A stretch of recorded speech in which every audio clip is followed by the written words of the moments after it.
bring us up to the present.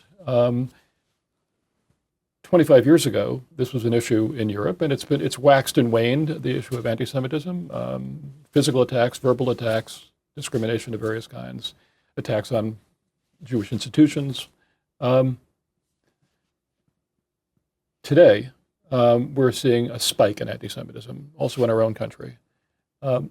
Is it any different now than the way it was 25 years ago?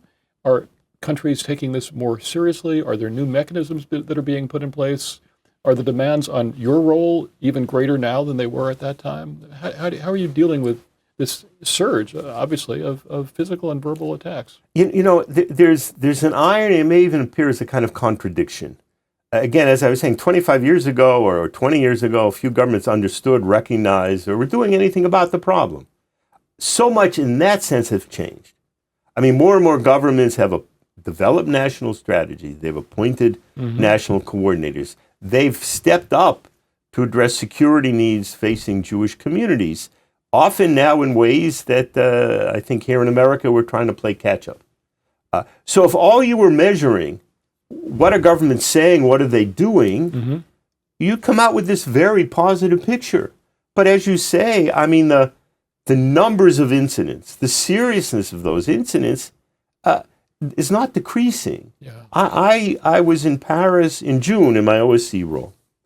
In France, we know there's been a surge in anti-Semitic the largest Jewish community incidents, in Europe. Largest Jewish community in Europe. And France, because of its laïcité policy, when it records, whether it's hate crime data or so on, will not identify victims by religion. I mean, this is the nature of French policy. So the government can say to us, well, we have a very significant increase in religious-based hate crimes, but when you say how many of them are anti-Semitism, they can't answer. But when I was meeting with senior police officials, they were dealing with what they had considered over the last year the most serious hate crimes, namely 80 hate crimes, they said to me.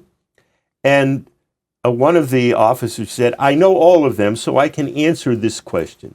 2/3 of them are anti-Semitic hate crimes.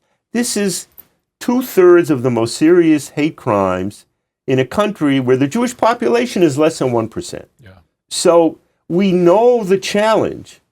And when you talk to Jewish community leaders, for the most part, they were not critical of senior government officials. They felt government officials were at least saying the right things, but the disconnect was, how do you have an impact? How do you really address the problem on the ground? And I think to a degree, that's what's new. I think in the past we would say, it's a matter of recognizing it. And once you recognize it, then you'll be able to deal with it. I think, again, we have a gap. More and more governments are recognizing it, but the problem has become more significant. And one of the terms that is now kind of becoming used to describe the situation is ambient anti-Semitism. And it's an interesting term. And it's suggesting that there's a normal level of anti-Semitism. Well, we've often said, we'll settle for some level we can all live with. But it used to be, well, we know there's a challenge, say, in security, protect synagogues or Jewish schools, or there's a Jewish event or people are celebrating a holiday and they'll feel uncomfortable if there isn't security when they go to synagogue. But now it's something that seems to be in the atmosphere generally. Can I talk to my friends at work? What if, the topic of Israel, of Gaza, of what's going on since October 7th has meant that every even simple conversation that many Jews have is fraught with this. And we see it here in America at university campuses, and particularly we see it in Europe. Jews singled out, being discriminated against, effectively saying, without even asking what your view is, you're Jewish, we don't want you at this event. Yeah. So this is why I think that term kind of captures the situation. When we look at surveys that are done, we have them done of European Jews and now of American Jews.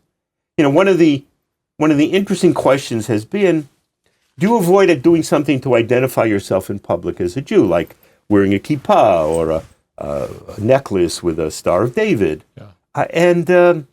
When the EU Fundamental Rights Agency did the first survey in 2013, about a third of Jews surveyed said they did, and we thought that was shocking. Yeah. That was shocking. Well, today we have a third in America saying that, and the last Frost survey, close to 80% of European Jews said that. So it almost is telling us to be a Jew in Europe today means you have to hide the fact publicly. Is that leading to an abandonment of Europe by European Jews? Is there an increasing aliyah to Israel for European Jews? Are people giving up on the possibility of maintaining Jewish life in countries that have had Jews living there for centuries? You know, I mean, we were heartened some years ago, and it's been repeated. President Macron had said it. Others will say it. You know, France can't be France without Jews. Yeah, Prime Minister Valls, others, yes. But the reality is, now, actually leaving the country is one thing, but thinking about leaving is also something, and these surveys have asked that question. Yeah. And many people think about it. It's hard to have actual data. You know, we can have data of people who make aliyah to Israel because the Israeli government records this, and we've had over, I want to say, the last 10 to 15 years, some spike in aliyah from, say, France. Right. What we don't know is when people leave and go to some other country, what numbers that may be. Yeah. Also, look, Israel is not necessarily viewed as the safe haven today that it might have been viewed as, just some years ago. It's interesting. I travel a lot in the Arab world, and I sometimes hear, particularly in places like the United Arab Emirates, people say, Jews are safer here than they are in Europe. Do you hear this as well? You know, I hear that, or I would sometimes hear in some Eastern European countries. There are issues in those countries. Yeah. But, if you're an Orthodox Jew walking on the street, you probably, will feel safer in Budapest or Moscow than you would in Amsterdam or Brussels. I mean, that is a real and sad reality today. Let me just close this by asking a little bit about your sense of the rise in anti-Semitism in the United States versus what we've been seeing now in Europe. Your focus in the OSCE has been on Europe but also North America. Is there a comparable spike in anti-Semitism in our country, and is our government doing enough to combat it? I mean, there is a very real spike here. We see it in hate crime data from the FBI or organizations that record it.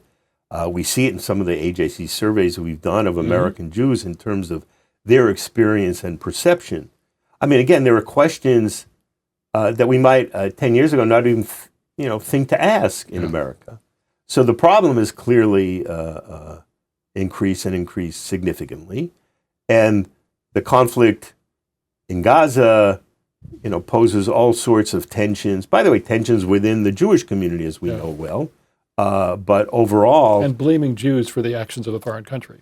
I mean, this is the basic one of the basic examples of that definition. Yeah.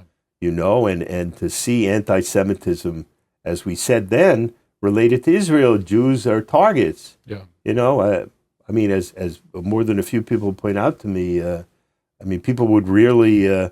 Before going into a Chinese restaurant, ask the restaurant owner, "Well, what's your policy on the Uyghurs?" Right. But with Jews, it's very different. So there's a very real problem here. I think clearly the current administration has embraced this as a problem they want to address, and they are doing it in many cases aggressively. It is having an impact, at least if we look on campuses where we were seeing in the aftermath in the first year after October 7th, 2023, universities really failing their Jewish students. Yeah. But of course, the current administration is doing it with a very heavy hand. I mean, there are those who are cynical or skeptical that this is its only interest. Although I have to say, and if you look at some of the agreements that universities have reached, they may be the very type of agreement that, using the traditional process of Title VI, Department of Education, negotiating, that might happen, but would take months and months. Yeah. So perhaps we will see when the fall comes how Jewish kids on campus will experience it now. By the way, it should also be pointed out that under the Biden administration, there was a very serious effort to put together a national strategy to combat anti-Semitism. AJC played a role in helping create that national strategy. So you could say there's a bipartisan commitment in the United States, but yes, it is clearly also a Trump administration priority. There's very much, look, this is maybe one of the few issues that remains a bipartisan issue. Yeah. You know better than anyone how partisan things are in this city. That said, and we still have these ongoing bipartisan task force in the House and in the Senate. This is significant. But those who are addressing this issue also want to politicize it, and that's, the challenge we face. Rabbi Andrew Baker, thank you very much for joining us on AJC Perspectives. Jason, thank you for having me. Thank you.